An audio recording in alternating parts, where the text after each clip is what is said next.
নমস্কার আর সালাম সকল বন্ধুকে। 2025-এর দুর্গা উৎসবের শুরু, অর্থাৎ আজ মহালয়া। এই মহালয়ের দুর্গাপুজোর সকলকে আমি শুভেচ্ছা জানাই। আর এই দুর্গাপুজোটা সবার কাছে যেন আনন্দময়ী হয়ে উঠুক, সুন্দরভাবে যেন কাটুক এই দুর্গাপুজোর দিনগুলো।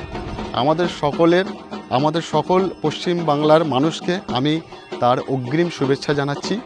সকলের কাছে যেন ভালোভাবে এই দুর্গাপুজোর দিনগুলো কাটুক, মিলেমিশে কাটুক, একটা সুন্দরভাবে অনুষ্ঠানের মাধ্যমে যেন কাটুক। আর সকলকে বলবো আমার চ্যানেলটা তোমরা একটু বেশি করে সাপোর্ট করো, যাতে তোমাদেরকে আমি আরও সুন্দর সুন্দর জায়গার ভিডিও, সুন্দর আমাদের পশ্চিমবাংলার অনেক ভালো জায়গা আছে, আমি চেষ্টা করব তোমাদেরকে সেই সব ভিডিও দেখানোর জন্য। তো চলো, আমি এই মুহূর্তে চলে এসেছি একটা মেদিনীপুরেরই একটা জায়গায় ছিলাম, একটা জঙ্গল এরিয়া। আর এখানে দেখতে পাচ্ছ একটু বাগানটা দেখাতে বলবো, একদম কাশফুলের বাগান, যেটা শরতের শুরুতেই যেটা মানে আগমন আমরা বুঝতে পেরে গেছি, শরৎকাল এবার আসছে, গরম কাটতে একটা সুন্দর আবহাওয়ার মধ্যে আমরা পড়ব। সকলে ভালো থেকো, সকলে সুস্থ থেকো।